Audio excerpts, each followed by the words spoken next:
அருட்பெரும் ஜோதி அருட்பெரும் ஜோதி தனிப்பெரும் கருணை அருட்பெரும் ஜோதி எல்லா உயிர்களும் இன்புற்று வாழ்க, வள்ளல் மலரடி வாழ்க வாழ்க.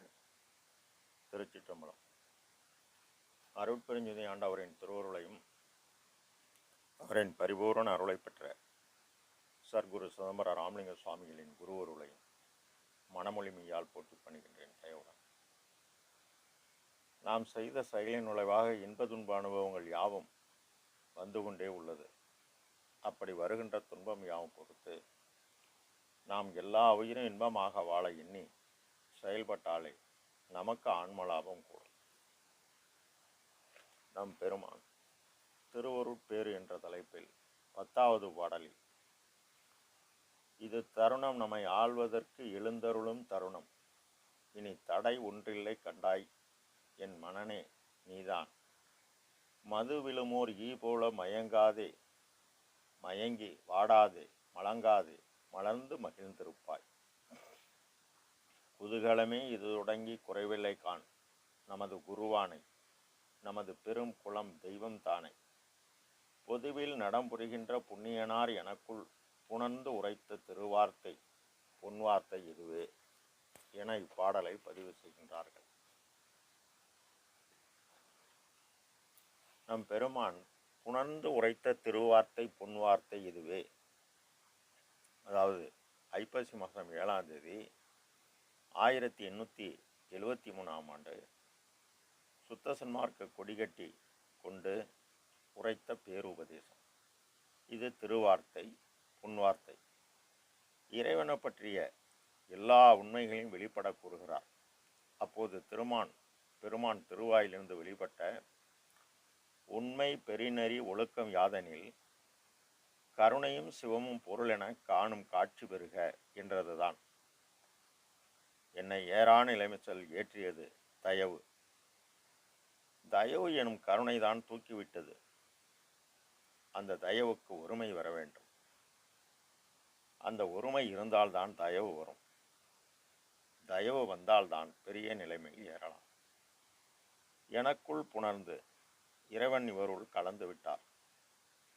கலந்தவுடன் எனது மெய்யறிவின் கண் அனுபவித்து எழுந்த உண்மை அறிவு அனுபவ ஆனந்த இன்பத்தை நீங்கள் எல்லவரும் ஐயம் தெரிவு மயக்கமின்றி அடைய என்னுள்ள பொங்கிய ஆன்மநேய ஒருமைப்பாட்டு உரிமை பற்றி குறிப்பிப்பேன் என்கின்றார். நமது ஆண்டவர் கட்டளை யாதெனில், நமக்கு முதற் சாதனம் கருணையானதனாலே ஆண்டவர் முதற் சாதனம் அருட்பெரும் ஜோதி, அருட்பெரும் ஜோதி, தனிப்பெரும் கருணை அருட்பெரும். இந்த மகாமந்திரம் அண்ட பிண்டம் அனைத்திலும் நிறைந்துள்ளது. அண்டத்தில் அருள் என்பது கடவுள் தயவு, பெரும் என்பது ஒப்பற்ற, ஜோதி என்பது பேராற்றல் பெரும் ஜோதி. ஒப்பற்ற இறைவனின் தயவாகிய பேராற்றல் பெரும் ஜோதியாக அண்டத்தில் உள்ளது. அதே பிண்டத்தில் அருள் என்பது ஜீவர்கள் தயவு, பெரும் என்பது நாம் தினசரி பலகாலம் தடைபடாது செய்ய சிறிய ஆற்றல் பெரிய ஆற்றலாக கூறும். தனி பெரும் கருணை. தனி என்பது அனாதியான காற்று. இந்த காற்று பெருங்கருணையினால் தாவரம் முதல் ஜீவராசிகள் வரை தடையற்ற இயக்கமாகிய இறைவனின் அருட்சக்தி தயவு பேராற்றலால் எல்லா உயிர்களும் காற்றை சுவாசித்து ஜீவித்து வாழ்கிறது. இந்த இயக்கம் ஆன்மாவில் மறைந்து நின்று ஜீவனை இயக்குகிறார். இயங்குவது மனம், காற்றின் இயக்கம். இந்த இயக்கம் அறமிராது பலகாலம் தினசரி தன் தரத்துக்கு தக்கவாறு பிற உயிரின் துன்பம் ஏழில் முதல் துன்பமாகிய பசி மிகுந்தால் பட்டினி சாவு கொலை நடைபெறும். கடைசி துன்பம் நீ உன் செயல்பாட்டால் பிற உயிரின் துன்பத்தை தடைபடாது நீக்க உனக்கு ஆற்றல் கொடுக்குது. இது செயற்கை அல்ல, இறைவனால் வழங்கப்பட்ட உயிர்களுக்கு உபகார கருவி. நீ உபகாரம் செய்வதால் உனக்கு இயற்கையான அருள் கூடுகிறது.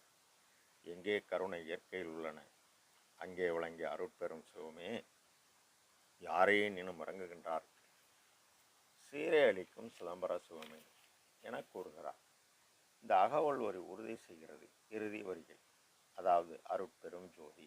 ஏற்கனவே அருட்பெருஞ்சோதி தனிப்பெருங்கருணை பார்த்துவிட்டோம். இப்பொழுது அருட்பெரும் ஜோதி.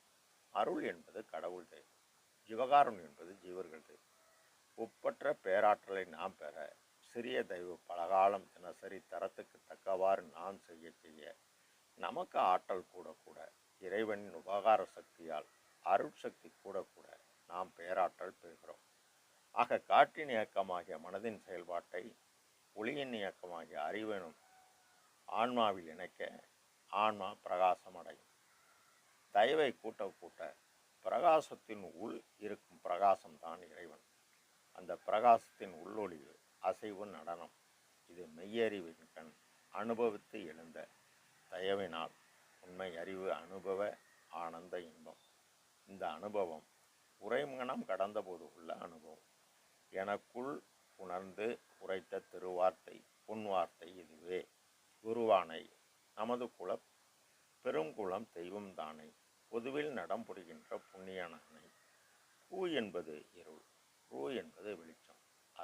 அறியாமையை போக்கி நமக்கு அறிவு எனும் ஒளியை நம் விளங்கச் செய்பவர் நம் சிதம்பர ராமலிங்க சுவாமிகள் எனும் சற்குருவாகும். பெருமான் ஓதாது உணர்ந்து ஒளி அனைத்தையும் ஆதாரமாக்கியது அருட்பெரும். அவர்தான் நம் குலதெய்வம். மேலும் நம் குலக்கோயில் மருதூர், வடலூர் தருமச்சாலை, சத்திய ஞான சபை, சித்தி வளாகம், இதுதான் நமது குலதெய்வம்.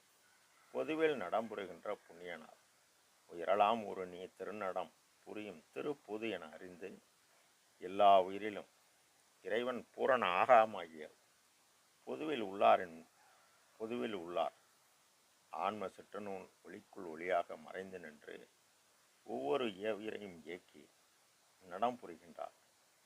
ஆன்ம இயக்க மனம் இயங்குகிறது. அவர் புண்ணியனார்.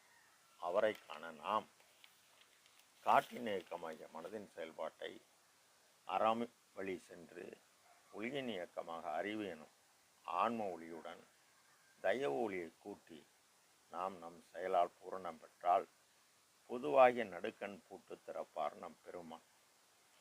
அருட்பெருஞ்சோதி அமுதே, அமுதம் அளித்து என வளர்த்திட்ட அருளாம் திருட்பெரும் தாய் தன் கையில் கொடுத்த தெய்வமே, சத்திய சிவமே, இரு பெரும் நிலத்தை கடத்தி என் தனை மேல் ஏற்றிய இன்பமே, பொருட்பெரும் நெறி காட்டிய குருவே, பொதுவில் நடம்புறுகின்ற பொருளே என்கின்றார் 4066 பாடல். இது தருணம், நம்மை ஆள்வதற்கு எழுந்து அருள் தருணம். இனி தடை ஒன்றில்லை கண்டாய். விஞ்ஞானம் அன்று காற்றின் இயக்கத்தை மட்டும் கண்டது. இன்று விஞ்ஞானம் காற்றின் இயக்கத்தையும் ஒளி இயக்கத்தையும் நாம் காண தொலைக்காட்சி பெட்டி, ஆண்ட்ராய்டு செல் எல்லாம் வழங்கி இன்று உலகத்தையே பார்க்கலாம் கேட்கலாம் புறத்தில். அதுபோல் நம் விஞ்ஞானத்தில் நம் பெருமான் நம் உள் பார்க்கலாம் கேட்கலாம். எல்லாமுள்ள தனித்தலைமை பெரும்பதியாகிய அருட்பெருஞ்சுறைவர் காலமும் நியதியும் காட்டி எவ்வூரையும் தலைக்கும்படி செய்பவர் அவர் இன்று பெருமானை வருவிக்க விட்டு உலக மக்களை திருத்தி சுத்த சன்மார்க்க பெருநெறியில் சேர்க்க அவரை நியமித்துள்ளார். அவர் கூற அவர் ஓதாது உணர்ந்து கூறுகிறார். அருளை பெறக்கூடிய வழி சிவகாருண்ய ஒழுக்கம் என 3 பகுதி உரைநடை எழுதியுள்ளார். மேலும் திருவருட்பா 6ஆம் திருமுறையில் 3270வது பாடல் தொடங்கி 5818வது பாடல் வரை சிவகாருண்ய ஒழுக்கத்தை பற்றியும் எழுதியுள்ளார். அதாவது கல்லாய மனம் கரைவது பக்தி, அதை தினசரி செய்ய அறமீறாது விதித்தன செய்தல் ஒழுக்கம். இந்த ஒழுக்கம் தான் தவம். அது இந்த தயவானால் வளர்க்கும் தவத்தை என எல்லா பாடலிலும் வலியுறுத்துகிறார்.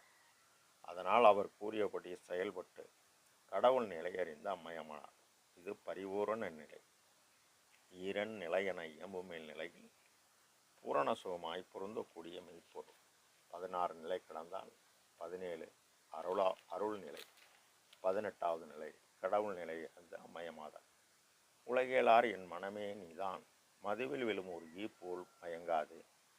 கல்கலயத்தில் வாசனையில் ஈ விழுந்தால் அந்த கல்லை உண்டு மயங்கி பின் வெளியேற வழி தெரியாது மாண்டு போகும். அதுபோல் உலகில் இதுவரை பரவிய பன்னெறி சமயங்கள் மதங்கள் என்றிடும் உலக நெறி பரவியதனால் செந்நெறி அறிந்திலர்.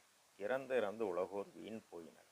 இனியும் வீண் போகாதபடி நீ விரைந்து புனிதமுறு புத்தமுது அருள்கின்ற புத்தமுது அருள்கின்ற சுத்த சன்மார்க்க தன்னெறி செலுத்துக என்ற என் அரசே தனிநடராஜ சர்க்குரு மணியே என்கின்றார்.